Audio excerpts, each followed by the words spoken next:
Assalamualaikum warahmatullahi wabarakatuh. Bismillahi tawakkaltu ala Allah, la hawla wa la quwwata illa billah. Asyhadu an la ilaha illallah wa asyhadu anna Muhammadar Rasulullah. Allahumma salli ala sayyidina Muhammadin wa ala alihi wa sahabatihi ajma'in, ma ba'd. Yang saya muliakan Bapak Bupati Majalengka, hadirin dan hadirat rahimakumullah.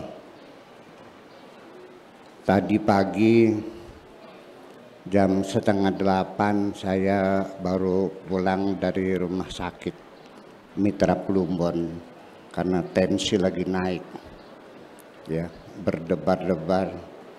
Sampai datang ke rumah 7:30, panitia penjemput sudah ada di rumah. Tadinya saya mungkin tidak datang, ya, tapi karena ada yang menjemput, akhirnya kita musyawarah dengan teman-teman. Bagaimana nih, berangkat enggak? Saya akhirnya punya tekad bulat, saya harus hadir. Dari kemarin saya belum tidur. Iya, kok memaksakan diri? Iya. Pertama, saya rindu sama Santi Asromo. Yang kedua, saya ingin menghormati Al-Maghfur lahu Kiai Haji Abdul Halim pada haul yang ke-60 untuk menghormati beliau, dan kerinduan saya dengan Santi Asromo. Kemudian lagi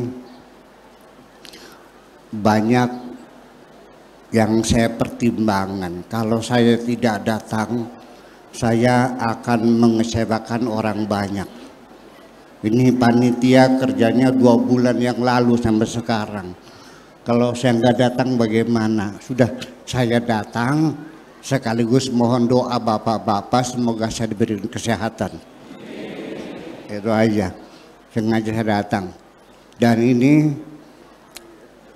tetapi dari ketiga alasan tadi, satu yang paling penting, saya ingin menghormati Al-Maghfurlah Kiai Abdul Halim. Artinya bahwa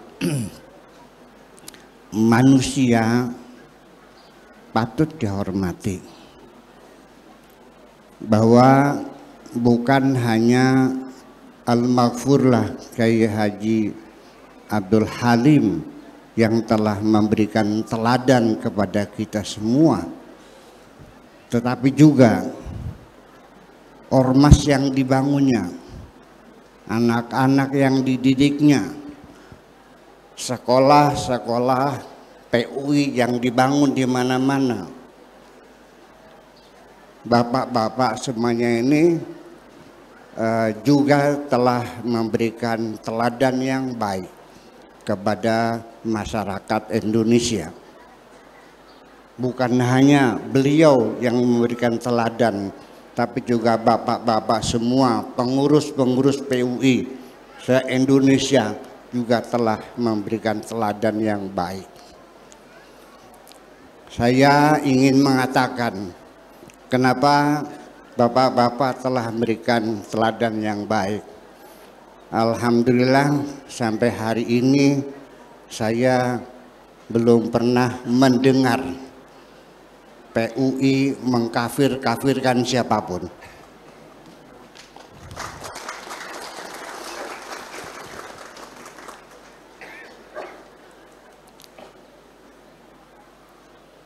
Tidak pernah menyesatkan siapapun.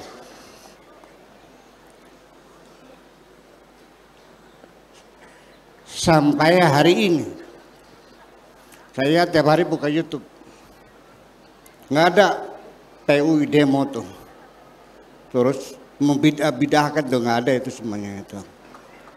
Ya.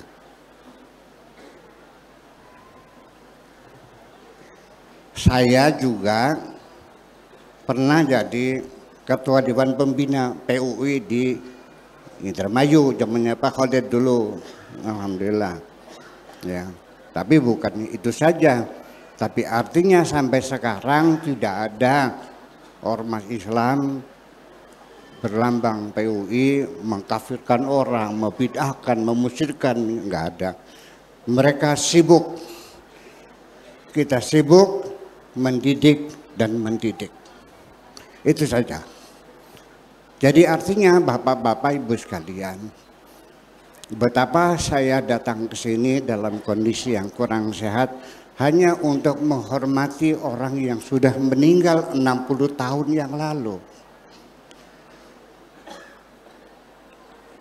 Sebab di dalam Al-Quran itu dikatakan ada sebagian orang yang dinyatakan oleh Allah tidak mati, tapi masih hidup dan masih diberi rizki oleh Allah Subhanahu wa ta'ala.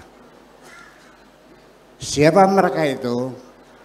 Mereka adalah pejuang-pejuang, orang-orang yang membela kebenaran. Dinyatakan oleh Allah mereka masih hidup.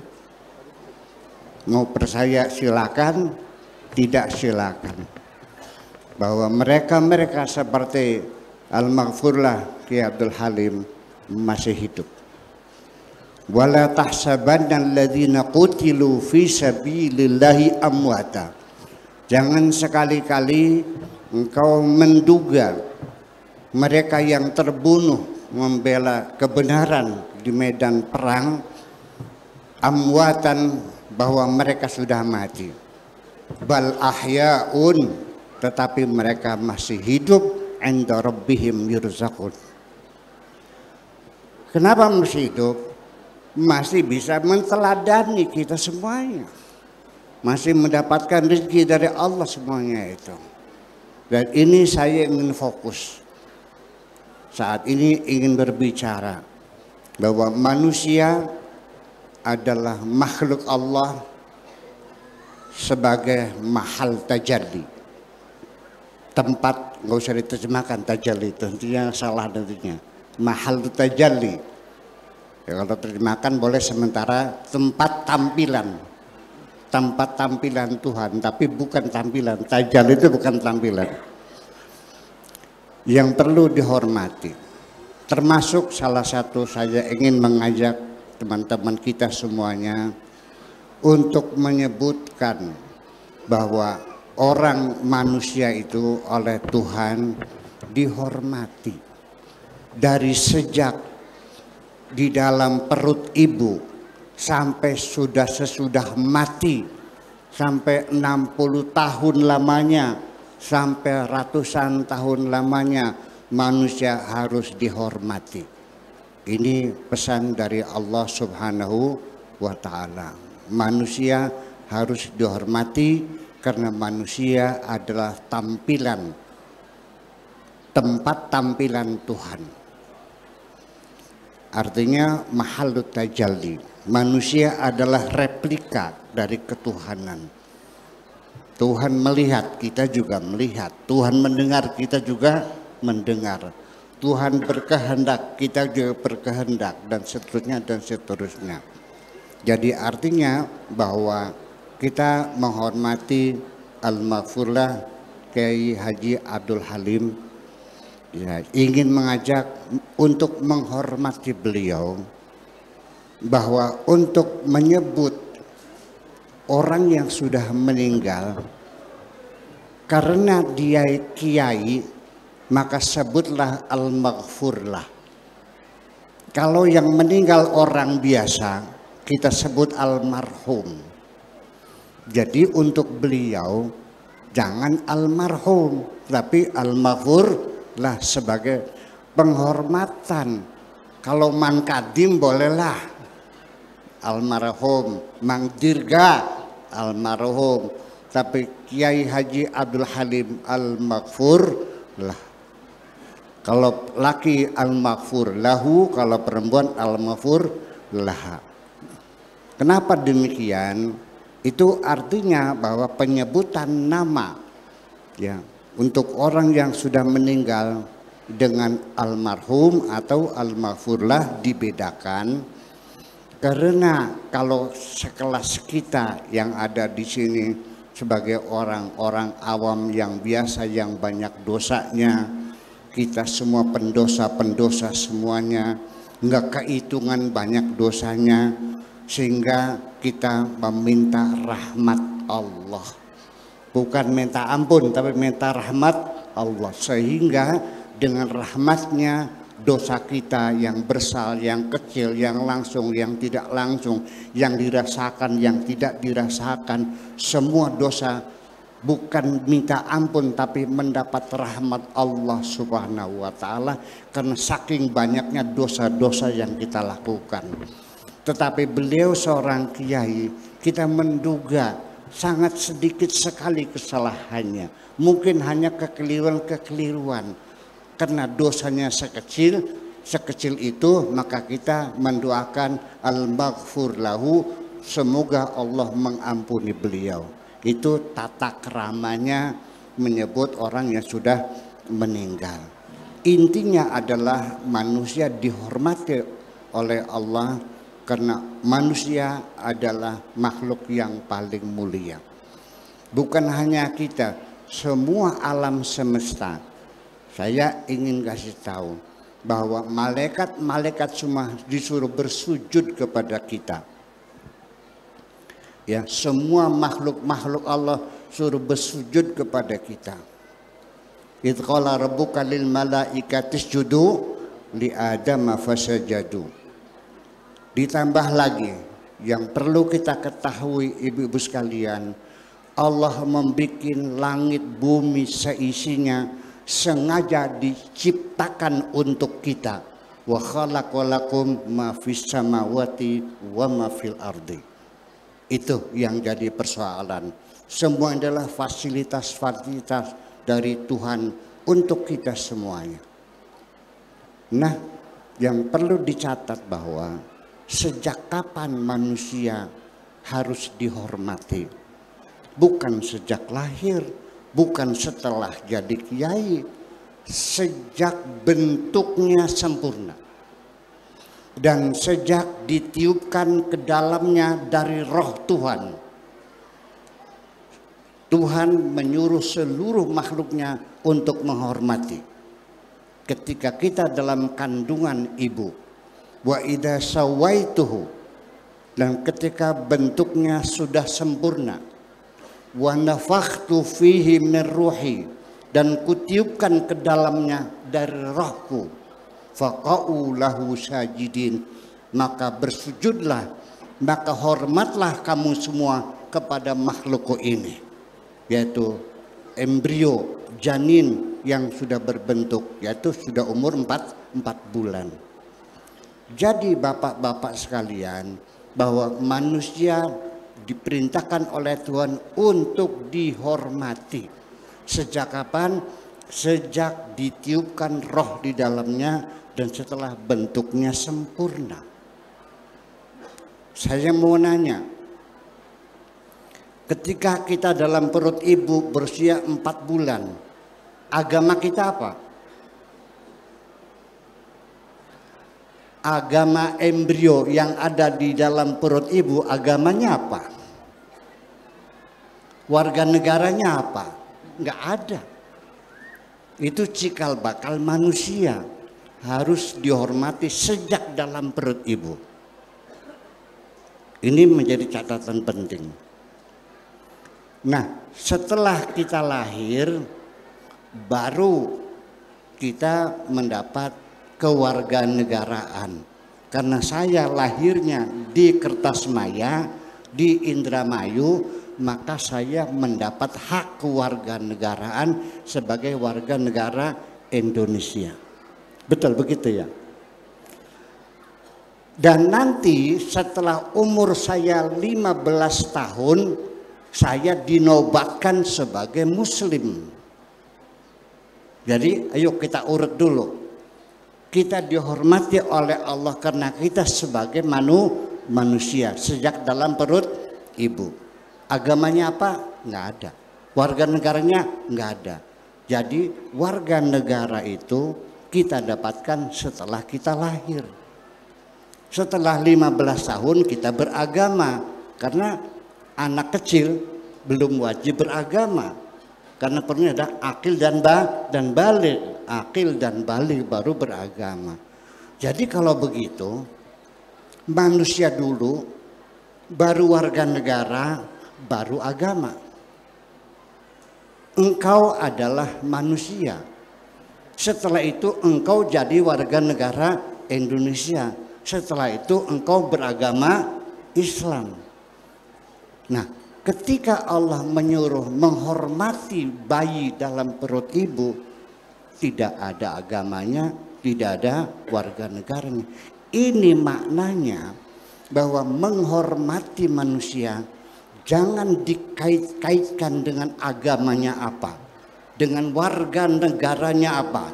Manusia is manusia, harus kita hormati. Paham Bapak-Bapak sekalian? Mengerti? Oke. Warga negara yang kita dapatkan, ada nggak orang yang pindah warga negara dari Indonesia ke Amerika, dari Indonesia dari orang warga negara Jepang, warga negara Inggris, warga negara Australia, banyak nggak warga negara bisa pindah? Yang ketiga agama, ada nggak orang yang pindah agama? Dia pindah, tapi manusia tidak ada orang yang pindah dari manusia jadi monyet. Artinya bahwa Allah Subhanahu wa Ta'ala menyuruh kita menghormati manusia. Apalagi Al-Maghfurlah Kiai Haji Abdul Halim, manusia dalam perut ibu, kita harus menghormatinya. Jangan dikait-kaitkan dengan agamanya apa. Bapak Bupati, andaikan ada orang di sini, sungai apa yang paling terbesar nih? Sungai Cimanuk ya. Ada orang tenggelam di Cimanuk. Tolong. Lalu Anda menanya, kamu agamanya apa? Saya agamanya Kristen. Masa bodoh lu katanya. Begitu. Apakah begitu? Tidak ada urusan. Semua orang kita tolong. Iya. Kita dulu pernah nggak kena tsunami di Aceh? Australia membantu kiriman bantuan kok. Amerika juga kirim, Jepang juga kirim. Mereka agamanya Nasrani. Nah sekarang saya nanya, ketika yang kena tsunami agama Nasrani, bapak-bapak bantu nggak?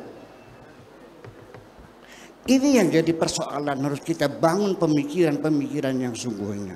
Kemanusiaan. Islam adalah sangat manusia sekali. Ini saya pernah berdialog dengan seorang ajengan, Yai. Yang pertanyaan begini, ada pahalanya enggak membantu orang kafir, orang non-muslim, agamanya Nasrani? Dijawab oleh beliau, tidak ada pahalanya. Alasannya apa? Karena sama dengan kita mendukung kekufuran. Ini orang kafir mau modar, karena kita bantu kasih makan nggak jadi modarnya, berarti membantu kekafiran. Oh begitu, iya. Jadi nggak ada pahalanya. Termasuk juga kalau ada orang kafir, Yahudi Nasrani. Ini mohon menjadi catatan Bapak Bupati. Itu tidak boleh uluk salam, tidak boleh bersalam kepada mereka. Dan kalau mereka bersalam kepada kita, tidak boleh menjawab. Di kitabnya ada, betul enggak? Betul enggak? Catatan penting. Berarti umat Islam tidak menghormati kemanusiaan hanya karena beda agama. Ini mulut saya berbusa-busa. Tetapi kitab-kitab yang diajarkan kepada anak-anak kita seperti itu. Maka ke depan kurikulum mesti dirubah lagi, Pak. Kalau perlu, tolong dukungannya, Pak. Iya, semacam ini. Jadi menolong orang kafir tidak ada pahalanya. Lalu saya tanya, kalau yang kelaparan anjing, saya kasih makan, ada pahalanya enggak? Nah, kalau anjing mah ada. Saya memuji Allah, alhamdulillah hari ini saya dapat ilmu yang luar biasa bahwa anjing lebih mulia dari manusia. Bahwa anjing lebih mulia dari manusia. Itu yang jadi persoalan. Bahwa kita menghormati manusia sebagai manusia. Bukan manusia yang beragama apa. Hormatilah manusia, jangan melihat agamanya apa. Hormatilah manusia, jangan melihat warna kulitnya hitam atau putih. Jangan hormatilah manusia, jangan lihat sukunya apa. Masa Bapak Bupati mengajarkan kepada masyarakatnya, kalau bukan orang Sunda jangan dihormati gitu. Nanti saya mengajarkan, kalau bukan orang Jawa jangan dihormati gitu. Terlepas semuanya, manusia adalah perintah Tuhan. Selesai. Begini. Alasannya apa? Karena sebagai manusia. Karena di dalamnya ada ruh minhu. Wa nafakhtu fihi mir ruhi. Kutipkan dalamnya dari rohku. Dari rohku. Bapak-bapak dan ibu-ibu sekalian. Mungkin bukan kita saja yang tidak paham. Dulu ketika Allah menciptakan Adam dan semua makhluk disuruh bersujud, artinya menghormatinya, ternyata Bapak-bapak sekalian, bukan hanya iblis yang menolak, malaikat pun menyampaikan nota keberatan kepada Allah. Saya masih pegang arsip nota keberatan malaikat. Masih otentik, Pak. Yaitu malaikat mengatakan, wahai Tuhan, untuk apa engkau menciptakan manusia yang nantinya toh akan membuat kerusakan di bumi ini, dan nanti mereka akan banjir darah. Apakah tidak cukup dengan kami yang bertasbih saja? Nota keberatan bukan tuh? Ataj'alu fiha may yufsidu fiha wa yasfiku dima wa nahnu nusabbihu bihamdika wa nuqaddisu lak. Itu maknanya. Jadi semuanya keberatan karena mereka tidak tahu di dalam manusia ada ruh dari Allah. Ini yang jadi persoalan. Bapak-bapak mau enggak saya kasih kohe tahu? Telepong sapi. Ya, kohenya. Itu telepong sapi, kohe. Mau enggak? Tapi di dalamnya ada berlian, mau enggak? Nah, yang menolak itu karena tidak tahu di dalamnya ada berlian. Kalau yang tahu ada berlian, rebutan. Itu. Jadi artinya baik malaikat, mau jin, setan, iblis, semua itu asalnya tidak tahu potensi yang dimiliki oleh Adam itu. Akhirnya apa? Melihat nota keberatan malaikat, Tuhan merespon dengan cara mendidik Adam. Wa 'allama Adamal asma. Disekolahkan di Santi Asromo di sini. Iya. Sampai pinter nahu, pinter soro, pinter balau, pinter segala macam dah. Itu. Setelah selesai, summa aradahum 'alal malaikati. Dipersandingkan dengan malaikat. Disayembarakan. Lalu Allah mengatakan faqala ambiuni bi asma'i haula'i in kuntum shadiqin. Hai malaikat, kalau kamu ya benar, coba ceritakan ini bagaimana. Mereka mengatakan qalu subhanaka la ilma lana illa ma 'allamtana. Kami tidak tahu kecuali engkau kasih tahu. Nah, disitulah malaikat eleh. Diadu sama Adam, kalah. Ternyata Adam jauh lebih pintar dari malaikat. Malaikat orang baik, begitu dia memang hebat. Oh begitu toh, ya deh. Fasajadu, lalu mereka bersujud. Illa iblis, kecuali iblis yang tidak mau bersujud kepada Adam. Nah, ketika iblis menolak bersujud kepada Adam, Allah tidak diktator banget sih. Ya, Allah memang maha diktator ya, tapi menangani kasus iblis cukup baik hati kok. Dipanggil baik-baik iblis nih, tidak langsung sebagai tersangka, dipanggil sebagai saksi untuk menyatakan keterangan. Mamanaka antasjud lima khalaqtu biyadayya. Apa sebabnya kamu tidak mau bersujud kepada makhluk yang kuciptakan dengan kedua tanganku? Mamanaka, apa yang halangannya, apa yang menjaga kamu? Ternyata jawaban iblis, qala ana khairum minhu, aku lebih hebat dari Adam. Oh begitu kata Tuhan. Jadi engkau merasa lebih hebat. Tidak langsung diusir dari sorga, diklarifikasikan lagi, argumentasinya apa, alasannya apa. Ternyata dijawab, ana khairum minhu, dijawab karena apa? Khalaqtani min narin wa khalaqtahu min tin. Engkau ciptakan aku dari api dan engkau ciptakan dia Adam dari tanah. Artinya iblis bukan orang yang ingkar terhadap Tuhan, bukan tidak percaya. Dia lebih makrifat dari bapak-bapak kok. Iblis lebih makrifat daripada saya kok. Iya, dia kenal Tuhannya.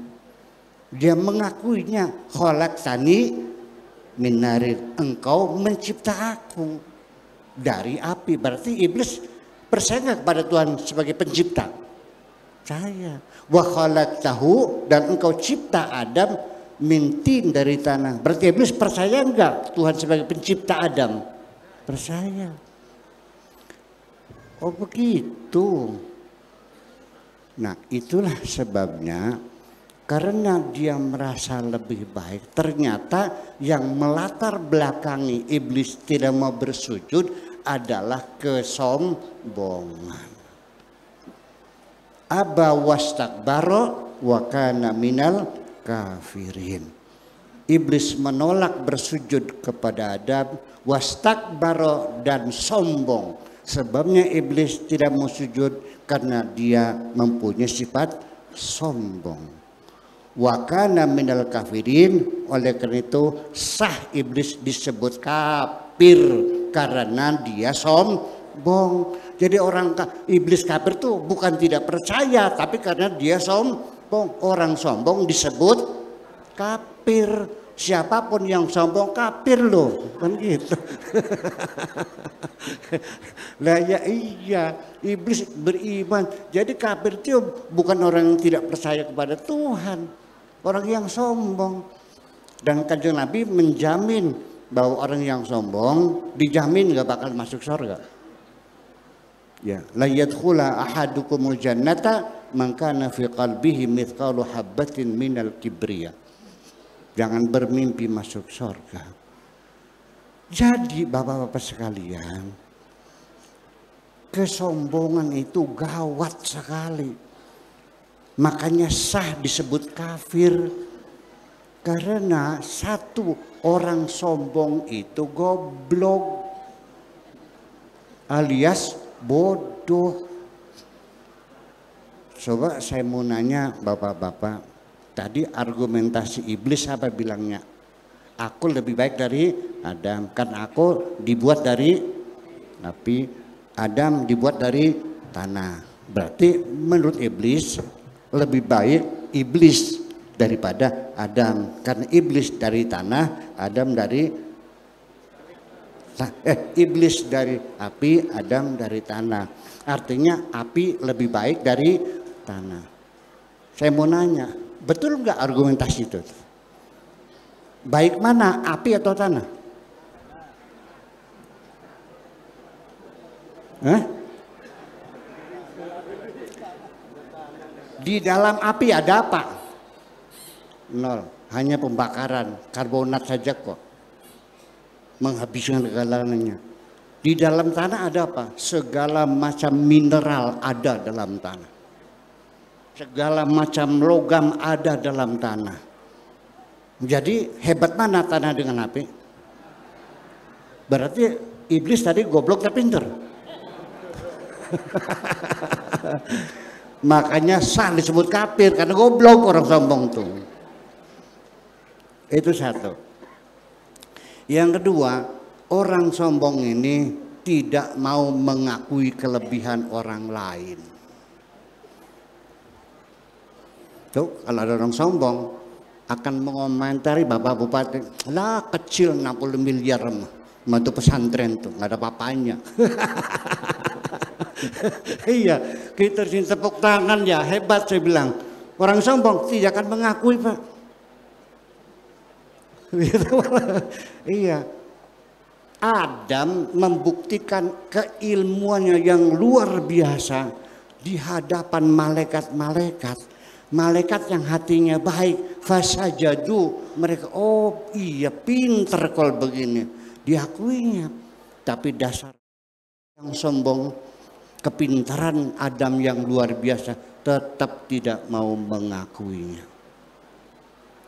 Itu orang sombong kerjanya tukang nyalah-nyalahin orang saja. Ayo, ini kita mendapat keteladanan dari PUI yang senyap sibuk mendidik dan mendidik dan mendidik. Kita tidak punya waktu untuk bertengkar dengan siapapun. Kita tidak perlu mengkafirkan siapapun. Kita tidak perlu membid'ahkan siapapun. Yuk kita didik anak bangsa biar cerdas semuanya.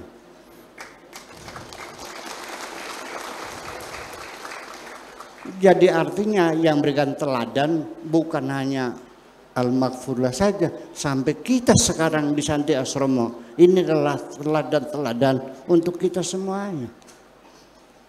Ya, itulah saya mengadakan, mudah-mudahan kita semua diberkahi oleh Allah Subhanahu wa Ta'ala. Pesan saja yang paling penting, hormatilah manusia sebagai manusia. Ya, sudah 60 tahun kita hormati. Menyebut namanya pun dengan nama penghormatan Al-Maghfurlah. Manusia dihormati sejak ditiupkan roh sampai dia meninggal juga dihormati oleh Allah. Jangan sembarangan memandikan mayat, itu ada ilmunya. Ya, tidak boleh itu menekuk tangan mayat itu untuk membuka bajunya, ditekuk kan nggak boleh. Yang digunting adalah bajunya. Dan tidak boleh digosok-gosok dengan benda yang keras, dengan benda yang halus. The tender touch, ya, sentuhan kasih sayang. Nggak bisa. Manusia adalah manusia. Adapun nanti itu orang agamanya, itu urusan dia pribadi masing-masing. Ya, jangan beranggapan bahwa ya, disinilah artinya Bapak sekalian. Pemikiran semacam ini bukan lahir hari ini. Tapi di kitab-kitab tafsir, ya, seperti Ibnu Katsir, seperti At-Tabari, referensi-referensi besar yang menjadi rujukan kitab tafsir zaman sekarang, itu seperti itu menafsirkannya secara eksklusif. Kita di sini mubalik, bangga dengan Islam universal, Islam yang mendunia. Inna ja'alnakum syu'uba wa qabaila lita'arafu inna akramakum indallahi atqakum. Dengan ayat ini kita membanggakan diri kita. Islam adalah agama universal, ya, agama mendunia. Kita disuruh untuk bekerja sama dengan seluruh umat manusia, begitu kan? Ternyata di kitab tafsir Tabarinya, Ibnu Katsirnya mengatakan lita'arafu di sini bukan dengan bangsa-bangsa dunia, tapi sesama umat Islam. Dengan dalilnya inna akramakum indallahi atqakum. Karena yang takwa itu hanya umat Islam. Saya kecewa. Makanya ke depan bangsa Indonesia perlu bikin kurikulum lagi, Pak. Ulang lagi. Untuk mata pelajaran agama ini. Kalau tidak bisa dipungkiri lagi. Ya bagaimana caranya ya kita minta pemerintah supaya bikin silabus-silabus lagi sesuai dengan ya situasi dan kondisi kita sebagai bangsa Indonesia. Nah, itu yang menjadi persoalan penting, bahwa yuk ke depan kita hormati manusia sebagai manusia. Jangan dikaitkan dengan agamanya apa, sukunya apa, warna kulitnya apa, etnisnya apa. Semua adalah manusia. Wa idza sawaituhu wa nafakhtu fihi min ruhi faqa'u lahu sajidin. Kita disuruh menghormati sesama manusia dengan tidak melihat agamanya apa, warga negaranya apa. Bapak-bapak dan ibu-ibu sekalian, dari mulai manusia, agama, suku, daerah, ras, etnis, warna kulit dan sebagainya, apakah itu regional, apakah lokal, apakah nasional dan sebagainya, apakah internasional. Pada akhirnya saya ingin mengatakan bahwa fanatisme kita hendaknya berhenti pada nasionalisme. Fanatisme kita bukan kepada kesukuan, bukan kepada kedaerahan, bukan warna kulit, dan bukan ras, tetapi pada nasionalisme. Di situ kita perlu fanatik. Selain itu tidak perlu fanatik. Yang perlu fanatik dalam nasionalisme. Saya kasih contoh saja. Indonesia perang dengan negara Islam. Gak usah disebut namanya ya. Negara Islam di Timur Tengah. Perang nih. Yang salah Indonesia. Saya mau nanya, membela yang benar apa membela Indonesia? Di situ fanatisme berbicara. Right or wrong is my country. Salah benar adalah negeriku. Kalau negaramu hilang, kamu mau tinggal di mana? Mau tinggal di Arab Saudi? Nggak bisa. Harus bawa paspor. Overstay, diusir. Di situ perlu fanatisme hanya berhenti pada nasionalisme itu.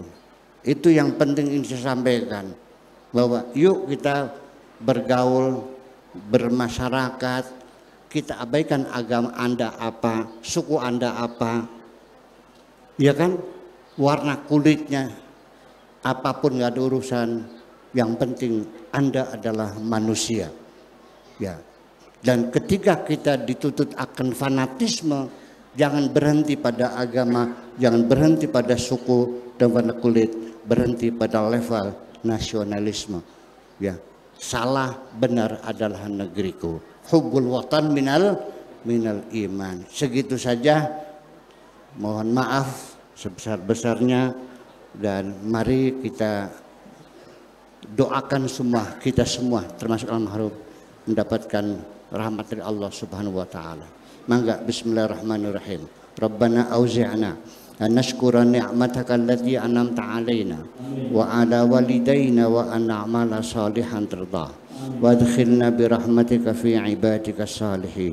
Rabbana atina fid dunya hasanah wa fil akhirati hasanah wa qina adzabannar. Wa sallallahu ala sayyidina Muhammadin wa ala alihi wa sahabatihi ajma'in. Subhana rabbika rabbil izzati amma yasifun Wassalamun alal mursalin walhamdulillahi rabbil alamin. Assalamualaikum warahmatullahi wabarakatuh.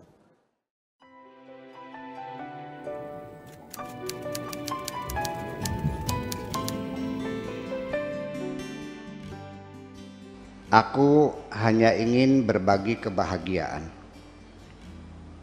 dan tidak menggurui siapapun. Terlalu sulit bagiku untuk menyalahkan siapapun. Akan tetapi apabila ada orang yang ingin mengisi raporku, tentu aku sangat gembira sekali. Dan kujamin aku tidak akan sakit hati sedikit pun.